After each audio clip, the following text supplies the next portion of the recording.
শুনে সেখানে থাকা বিভিন্ন গোত্রের মানুষেরা বলতে থাকে যে এটা আবার কি নাম, এটা তো আমাদের কোনো দেবদেবীর নামের সাথে মেলে না। আসলেই তারা আগে কখনোই মোহাম্মদ নামটি শোনেনি, তাই সেখানে থাকা মানুষগুলো এটা নিয়ে বলাবলি করছিল। তখন সেখানে আবু তালেব সবার সামনে এসে বলে, হে লোক সকল, তোমরা থামো, এই শিশুটির নাম রাখা হয়ে গিয়েছে আর তোমরা কখনোই তা পরিবর্তন করতে পারবে না। এই বলে তিনি সবাইকে থামিয়ে দেন এবং সবাই তার স্বাচ্ছন্দ্যে মেনে নেন। এরপর দেখা যায় আবু লাহাব তার স্ত্রীর সেই দাসীকে ফেরত নিতে এসেছে, যে শিশু নবীকে প্রথমবার দুধ পান করিয়েছিল। ফলে ক্ষুধার্ত নবীজি আর দুধ পান করতে পারছে না। এ নিয়ে আব্দুল মোত্তালেব সরাসরি আবু লাহাবের কাছে আসে এবং এর কারণ জানতে চায়। আবু লাহাব তখন বলে, ওই দাসীকে আমার স্ত্রীর উপহার দিয়েছিলাম, তাই তার মালিক হলেন আমার স্ত্রী। এটা শুনে আব্দুল মোত্তালেব বললেন, তুমি মোহাম্মদের চাচা হয়েও এই কথা বলছো? অথচ আমি তো সব সময় মোহাম্মদের জন্য জীবন দিতে প্রস্তুত। তবে আল্লাহই তো মহান, তাই শিশু মোহাম্মদকে বেশি দিন দুগ্ধ কষ্টে থাকতে হয়নি। কারণ সে সময় আরবের রীতি ছিল যে সন্তান জন্ম নেওয়ার পর তাকে দুধপান করানোর জন্য এবং মরুভূমি থেকে দূরের মুক্ত আবহাওয়ায় লালন পালন করানোর জন্য বেদুইন মহিলাদের কাছে দিয়ে দেওয়া হতো এবং নির্দিষ্ট সময়ের পর আবার ফেরত নেওয়া হতো। এর আরেকটি কারণ ছিল বাচ্চাদের বিশুদ্ধ আরবি শেখানো, আর সবকিছুর জন্য বেদুইন মহিলাদের ভালো পরিমাণ অর্থ দেওয়া হতো। প্রতি বছরে একবার করে বেদুইন মহিলারা মক্কায় আসতো বাচ্চা দত্তক নিতে।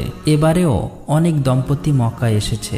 এর মধ্যে একজন দম্পতিকে দেখা যায় তারা বেশ ক্লান্ত ছিল আর তাদের উটটাও ক্লান্ত ছিল, কারণ মরুভূমির উত্তপ্ত গরমের মধ্য দিয়ে অনেক দূরের পথ পাড়ি দিয়ে এখানে আসতে হয়েছে তাদের। তাই প্রথমে তারা বাধ্য হয়ে তাদের উটকে কম দামে বিক্রি করে দেয় এবং বাচ্চা খুঁজতে থাকে। তারা আসতে দেরি করায় ততক্ষণে সব বাচ্চা দত্তক নিয়ে ফেলেছে অন্যান্য মহিলারা। এটা দেখে তাদের মন কিছুটা খারাপ হয়ে যায়। এদিকে কসাই যখন তাদের উটটাকে জবাই করতে যাবে, ঠিক তখনই উটটা উঠে দৌড় দেয় এবং নবীজির বাড়িতে প্রবেশ করে। এটা দেখে ওই মহিলার স্ত্রীও উটের পিছন পিছন নবীজির বাড়িতে প্রবেশ করে। তখন নবীজির মা আমিনা ওই মহিলাকে খুবই ক্লান্ত ও ক্ষুধার্ত দেখে খাওয়ানোর জন্য তাকে ঘরে নিয়ে যায় আর তার শিশু বাচ্চাটিকে দোলনায় শুইয়ে দিতে বলেন। মহিলাটি যখন তার বাচ্চাকে দোলনায় রাখতে যায় তখন তিনি শিশু মোহাম্মদকে দেখতে পান, যার শরীর থেকে নূরের আলো চমকাচ্ছিল।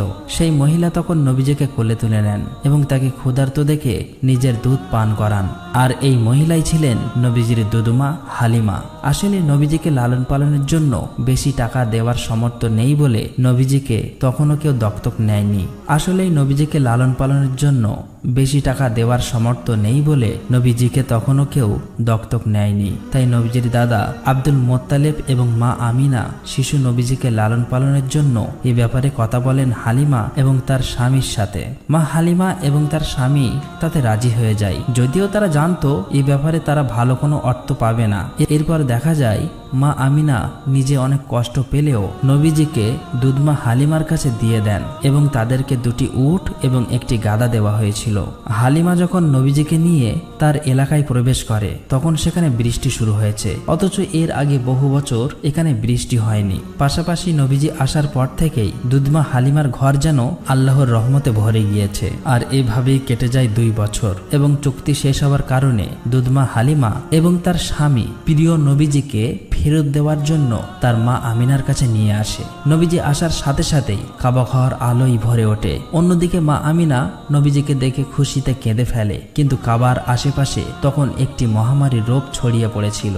সেই সাথে নবীজির দাদা আব্দুল মোত্তালেব জানতে পারেন যে ইহুদিরা তখনও নবীজিকে খুঁজে বার করার চেষ্টা করছে। তাই খারাপ কিছুর আশঙ্কা থেকে নবীজিকে রক্ষা করতে আবারও নবীজিকে হালিমার সাথে পাঠিয়ে দেয়। এরপর কেটে যায় আরো 2 বছর। এর মধ্যে হঠাৎ একদিন নবীজির দুধমা হালিমা ভীষণ অসুস্থ হয়ে পড়েন। সেখানকার কবিরাজ এবং তান্ত্রিকরা এসে হালিমাকে সুস্থ করে তোলার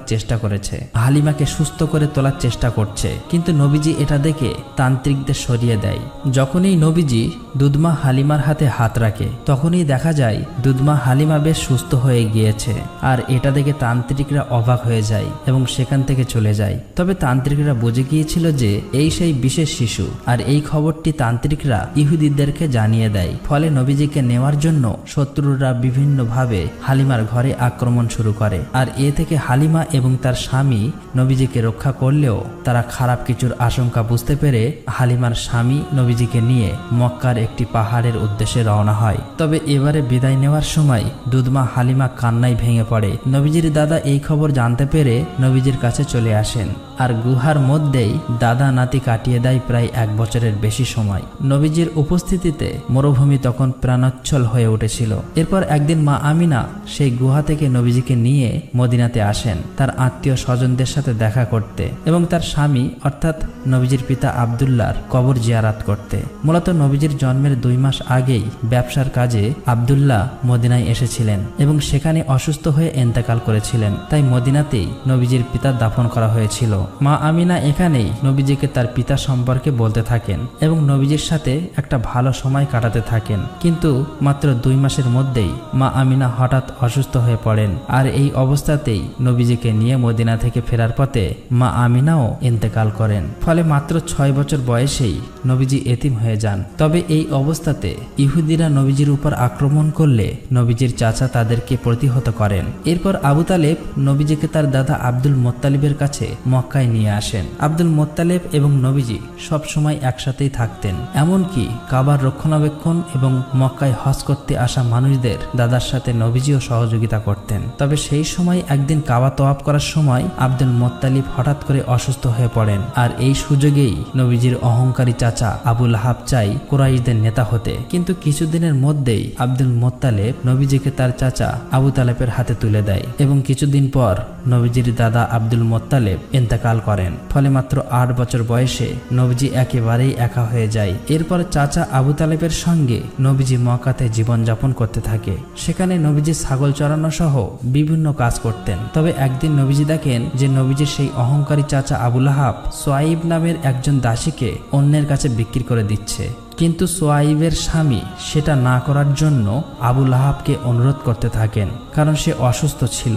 উত্তরে আবু লাহাব বলেন, আমার পাওনা অর্থ ফেরত দিয়ে দিলে আমি তাকে আর বিক্রি করব না। তখন পাশে দাঁড়িয়ে থাকা নবীজি চাচা আবু লাহাবকে বললেন, সোয়াইবকে আপনি ছেড়ে দিন আর আমি নিজেই আপনার অর্থ ফেরত দেব।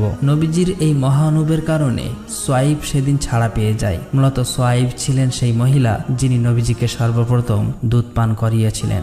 এরপর আরেকদিন নবীজি দেখেন যে একজন লোক তার কন্যা সন্তানকে জীবন্ত কবরে দিতে যাচ্ছে। আর সেই সময় লোকটির স্ত্রী তার স্বামীর পায়ে ধরে কান্না করে এটি না করার জন্য অনুরোধ করছে। নবীজি তখন শিশু বাচ্চাটিকে কোলে নিয়ে লোকটির কাছে আসে এবং লোকটিকে বোঝান যে কন্যা সন্তান হলো পিতামাতার জন্য রহমত স্বরূপ। নবীজির কথা শুনে লোকটির মন মায়া মমতায় ভরে ওঠে এবং তার কন্যা সন্তানকে নিজেই কোলে নিয়ে নেয়। এভাবেই দেখতে দেখতে নবীজির বয়স হয়ে যায় 12 বছর। এদিকে তার চাচা আবু তালেব যেহেতু ব্যবসায়ী ছিলেন, তাই আরবের নিয়ম অনুযায়ী প্রতি বছরেই একবার সিরিয়া সফরে যেতেন। তখন নবীজিও বায়না ধরলেন তার চাচার সাথে এবারও সিরিয়া সফরে যাবেন। যাত্রা শুরু করার পর প্রতিমধ্যেই বসরা নামের একটি জায়গায় তারা তাঁবু ফেলেন। আর সেই শহরেই একটি গির্জায় ইহুদিদের একজন ধর্মগুরু ছিলেন, যিনি নবীজি এবং তার চাচা আবু তালেব সহ কাফেলার সমস্ত লোকের একটি দাওয়াত খাওয়ায়। এই সময় বালক মোহাম্মদকে দেখে বুঝতে পারেন যে তিনি হলেন শেষ এবং সর্বশ্রেষ্ঠ নবী। এটা যেমনি তাদের ধর্মগ্রন্থে লেখা ছিল, তেমনি তার অন্তর্দৃষ্টি থেকে দেখতে পেয়েছিলেন। এরপর তিনি আবু তালেবকে বলেন যে মোহাম্মদ এখন তোমার আশ্রয়ে আছে, তাই তোমার আরো বেশি সতর্ক হওয়া উচিত। এবং এটাও বলেন যে মোহাম্মদকে নিয়ে তোমার সিরিয়া যাওয়া উচিত হবে না, কারণ সেখানকার ইহুদিরা তাকে ক্ষতি করতে পারে। তাই আবু তালেব তার সিরিয়া যাওয়ার সিদ্ধান্ত বদলে আবারও মক্কার দিকে ফিরে আসতে শুরু করে। তবে প্রতিমধ্যেই তারা সেই ইহুদিকে আহত অবস্থায় দেখতে পায়, যে কিনা বারবার মুহাম্মদ সাল্লাল্লাহু আলাইহি সাল্লামকে ক্ষতি করতে চেয়েছিল। নবীজি তখন তার ঘোড়া থেকে নেমে সেই ইহুদির মুখে পানি তুলে দেয় আর তাকে সমুদ্রের একটি জায়গায় নিয়ে আসেন। সেখানে নবীজি দেখতে পান যে একটি মূর্তির সাথে শিকল দিয়ে একটি মহিলা ও 2টি বাচ্চাকে বেঁধে রাখা হয়েছে কুরবানি দেওয়ার জন্য।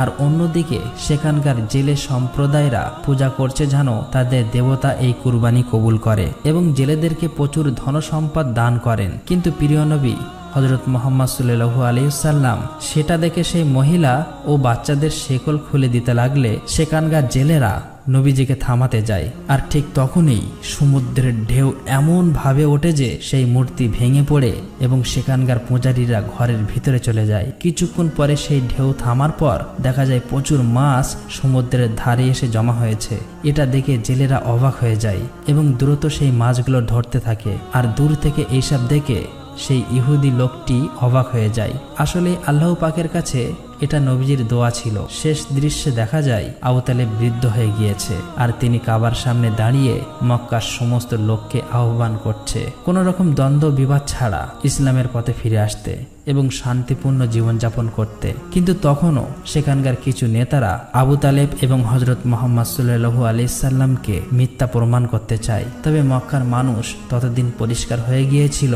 হযরত মুহাম্মদ সাল্লাল্লাহু আলাইহি সাল্লাম হলেন শেষ নবী এবং সর্বশ্রেষ্ঠ নবী। তাই তার ধর্মই হলো সর্বশ্রেষ্ঠ এবং সত্য ও শান্তির ধর্ম।